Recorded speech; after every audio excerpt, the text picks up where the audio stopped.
Olá, eu sou Adriana Gonçalves e esse é o nosso canal Leis e Crimes. Nesse canal a gente fala sobre crimes de repercussão e também esclarece dúvidas dos nossos seguidores. Antes de começar, eu queria pedir para todo mundo se inscrever aqui no canal, deixa seu like, ativa o sininho para poder receber as novidades todas as vezes que a gente posta vídeo. Siga-nos também nas redes sociais, que lá também a gente está sempre postando novidades. Essa semana é uma semana especial, a Semana da Mulher. A gente ficou de fazer um vídeo por dia. Infelizmente ontem a gente não conseguiu soltar o vídeo por causa de não conseguir gravar, ficou impossível. Mas eu vou tentar gravar hoje e amanhã ainda, então mais 2 vídeos com certeza. Eu vou fazer todo o possível para conseguir fazer. E vamos ao caso de hoje. Hoje a gente vai falar sobre o caso de Elisa Samúdio. É um caso bem falado já, bem conhecido no país, então nem vou me alongar muito, entrar em muitos detalhes, porque já é um caso assim bastante conhecido de todo mundo. Queria pedir desculpa pelo som do ventilador, gente, porque realmente Ribeirão Preto não tem como. A gente ainda não tem ar-condicionado, então vai ter que ir com o som do ventilador mesmo. Tá? Mas eu vou fazer o possível para talvez falar mais alto, alguma coisa, para tentar evitar o máximo de som. E se vocês ouvirem também alguns passarinhos, é normal, tá? Porque eu tenho um monte aqui em casa, então eles fazem barulho. Não tem como eles não fazerem barulho. Eu não consigo gravar, não tô conseguindo gravar à noite e eu tenho que gravar durante o dia, então infelizmente alguns barulhos vai ser inevitável de ocorrer, tá bom? Bom, quem foi Elisa Samúdio? Elisa Samúdio, ela nasceu em Foz do Iguaçu em 22 de fevereiro de 1985 e ela era filha de Luiz Carlos Samúdio e Sônia de Fátima Moura. Os pais delas viveram junto durante 1 ano em Foz do Iguaçu e depois eles se separaram devido às agressões que a mãe sofria e também as condições financeiras. A mãe deixou a Elisa com 6 meses em casa com o pai e foi morar no Mato Grosso do Sul, onde ela deu 16 anos depois ela se casou e eles se dedicam hoje a uma atividade agrícola de pimenta, alguma coisa assim. Então Elisa passou a morar com o pai desde os 6 meses de idade. Quando ela completou 10 anos, ela foi morar com a mãe em Campo Grande, né, no Mato Grosso, só que ela ficou lá só 1 ano e voltou de novo para a casa do pai. Desde os 13 anos ela tinha o sonho de ir para o eixo Rio-São Paulo, tentar a vida como modelo. Tanto que ela fez isso assim que ela inteirou 18 anos. No entanto, ela chegou em São Paulo sem conhecer ninguém, passou por muitas dificuldades financeiras e acabou tendo que participar de filmes eróticos e se tornar garota de programa, tá? Apesar dela fazer alguns desfiles, o próprio advogado dela fala que apesar dela fazer alguns desfiles, ela teve que partir para esse lado para poder encontrar meios de sobrevivência em São Paulo, tá?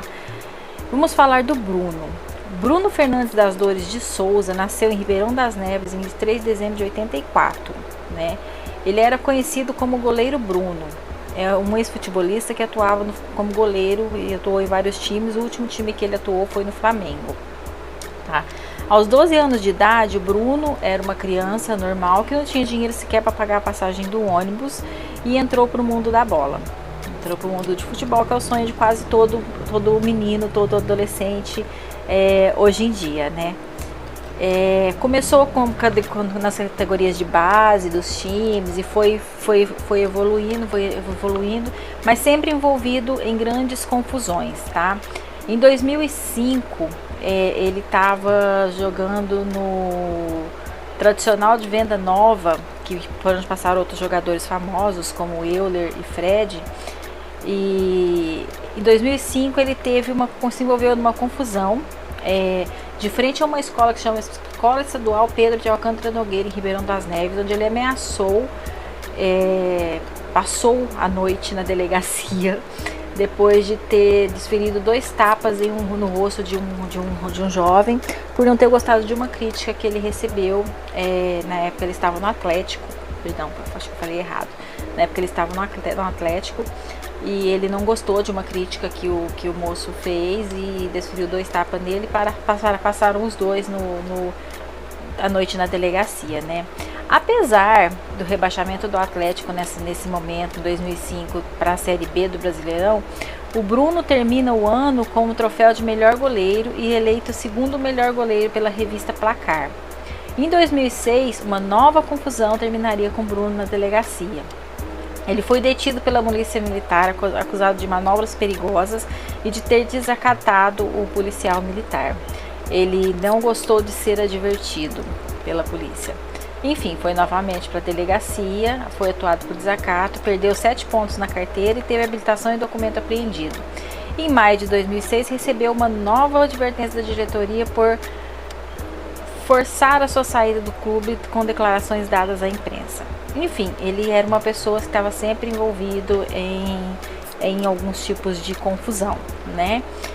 Depois de algum tempo sem trabalhar em lugar nenhum, o seu passe, que pertencia ao Media Sports Investment, MSI, foi oferecido ao Flamengo, que é onde ele entrou sem muita pompa. Ele entrou como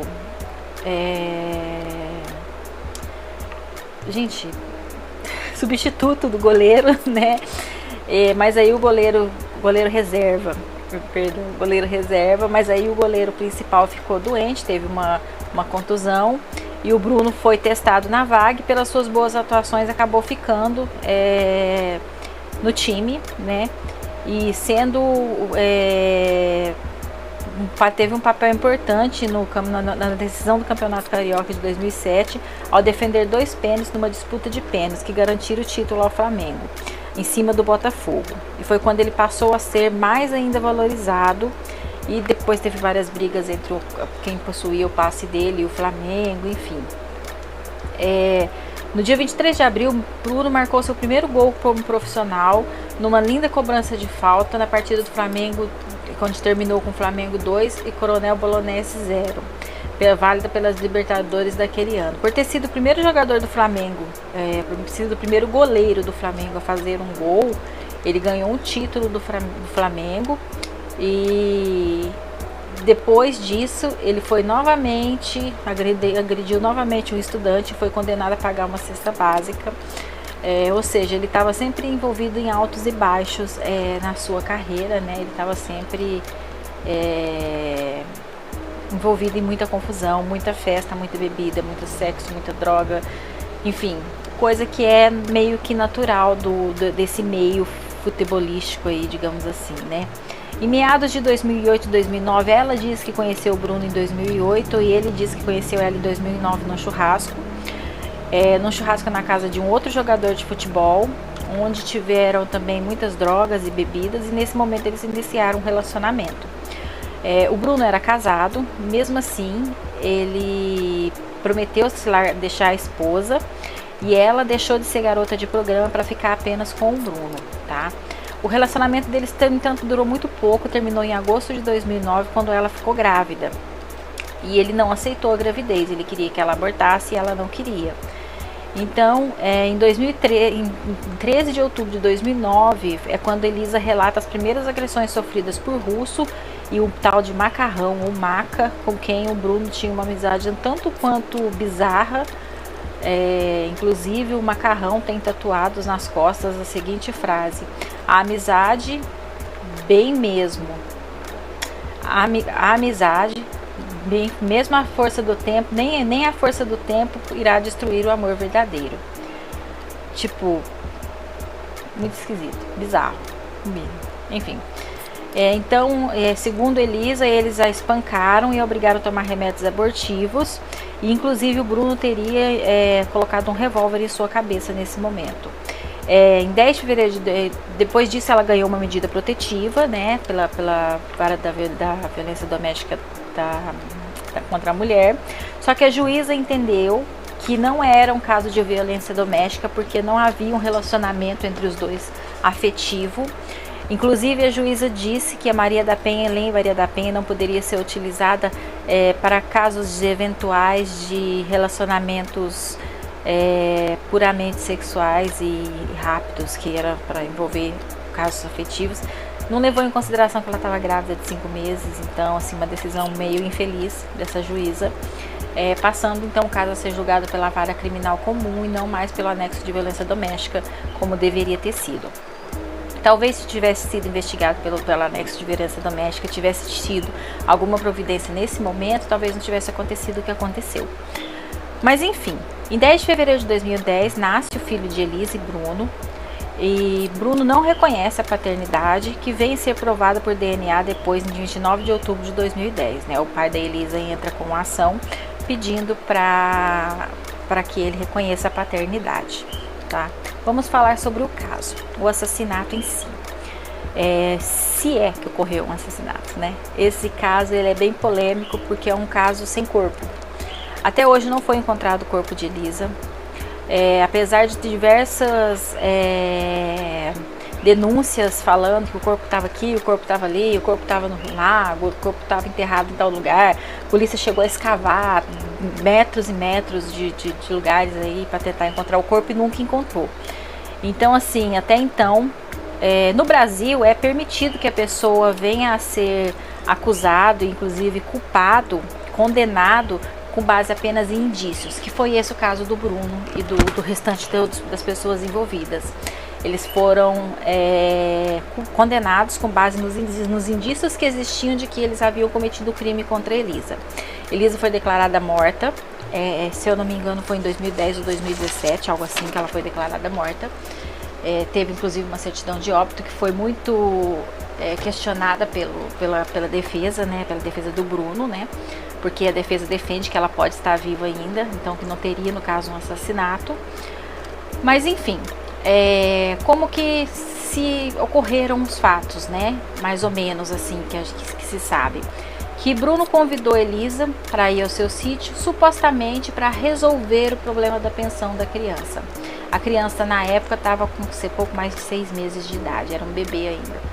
E nessa viagem para esse sítio, Elisa sumiu. O Bruno alega que ela saiu do sítio sozinha porque ela quis e deixou a criança lá e foi embora. E no entanto, essa criança foi encontrada numa comunidade em Ribeirão das Neves com a esposa do Bruno. Então é tudo muito estranho, né, a princípio. Um adolescente de 17 anos que depois acabou morto com 6 tiros. Era uma das principais testemunhas do caso do Bruno, na época, né, antes dele aparecer morto. Ele havia testemunhado em favor do Bruno. E deixa eu só pegar o nome dele aqui pra gente. Sérgio Rosa Salles. Ele é primo do goleiro Bruno. Eu vou colocar aí para vocês o jornal que fala quando ele foi assassinado em Minas Gerais. Depois que ele prestou o depoimento, mas antes do julgamento, tá? Ele foi assassinado com 6 tiros. Ele diz que viu Elisa no sítio, viu Elisa tomar uma coronhada na cabeça, dada pelo... Deixa eu só pegar o nome do Bola, né? Que é o conhecido Bola.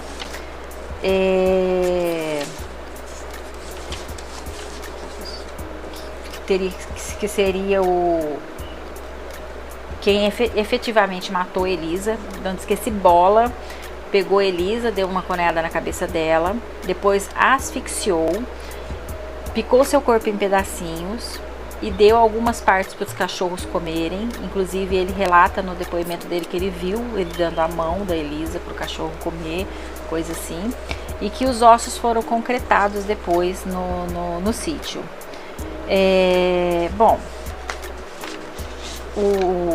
o Bola, que é um ex-policial chamado Marcos Aparecido dos Santos, também foi envolvido nessa história. Então ficaram envolvidos nessa história esse Bola, a mulher do Bruno, que chamava-se Daiane, e a ex-mulher, o Macarrão, e que estariam envolvidos aí nesse suposto crime.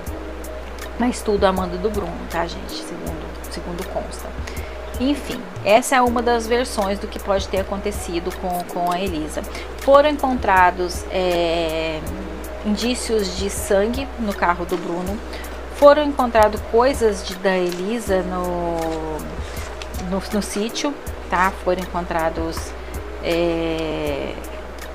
várias coisas dela e do bebê no sítio da Elisa, então não tem como falar que ela não esteve lá.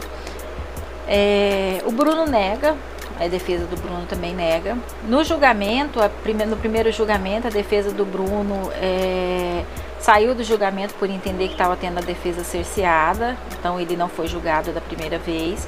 Na segunda vez, a defesa pediu a suspensão do julgamento, então foi suspenso. O Bruno foi julgado sozinho, depois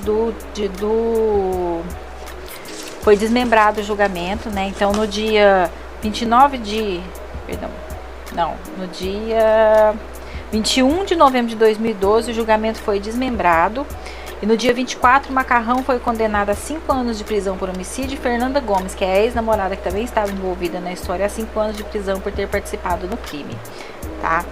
E depois, o goleiro Bruno foi julgado só em 2013.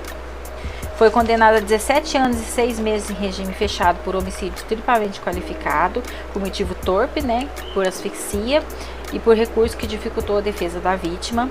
Pegou também outros 3 anos e 3 meses em regime aberto por sequestro e cárcere privado e 1 ano e 6 meses pela ocultação do cadáver. Daiane, que é a outra esposa do Bruno que estava envolvida, que foi a pessoa que ficou com a criança, foi absolvida. O Marcos Aparecido dos Santos, o Bola, ele foi condenado a 22 anos de crime, com pena de 19 anos em regime fechado e 3 anos em regime aberto por ocultação de cadáver. Tá? Então ele pegou a pena maior porque ele efetivamente seria quem teria matado mesmo a Elisa. Como eu disse, esse caso é um caso de violência doméstica, é um caso que a vara de violência doméstica falhou quando deixou de acolher a queixa da Elisa, da violência que ela havia sofrido. Se tem ainda muito preconceito porque ela era uma garota de programa, porque ela era uma Maria Chuteira, porque ela era isso, porque ela era aquilo, não interessa, era uma mulher que estava na mão de um homem com dinheiro, com poder, com fama e que achou que estava acima de tudo e que ficaria tudo por isso mesmo. Hoje, se eu não me engano, ele já está cumprindo regime semiaberto, né? Ele já deve ter progredido de regime. Até foi bem polêmico, teve uma polêmica aí há pouco tempo atrás, parece que um time que queria contratar ele e tal. Aí parece que os patrocinadores deixaram o time, se o time contratasse ele, alguma coisa desse tipo. Mas enfim, é um caso muito triste, principalmente porque uma criança ficou órfã, né? Essa criança, o pai da Elisa pediu a guarda, foi buscar primeiro a criança, foi o primeiro que ficou com a criança, depois a mãe pediu a guarda e conseguiu, então a criança vive com a mãe da Elisa até hoje. Hoje já deve, isso foi em 2010, ele já deve ter aí seus 10, 12 anos já tá um rapazinho. E vive com a avó materna. Eu não sei como ficou a história da pensão, porque parece que o Flamengo tinha sido obrigado a pagar uma pensão, parece que eles recorreram, então não sei quem paga a pensão para essa criança hoje. E eu sei que uma criança ficou órfã, uma mãe ficou sem ver a filha, porque quando a Elisa sumiu, desapareceu, fazia 6 anos que a mãe dela não via ela, só falava com ela por telefone. Um pai também perdeu a filha.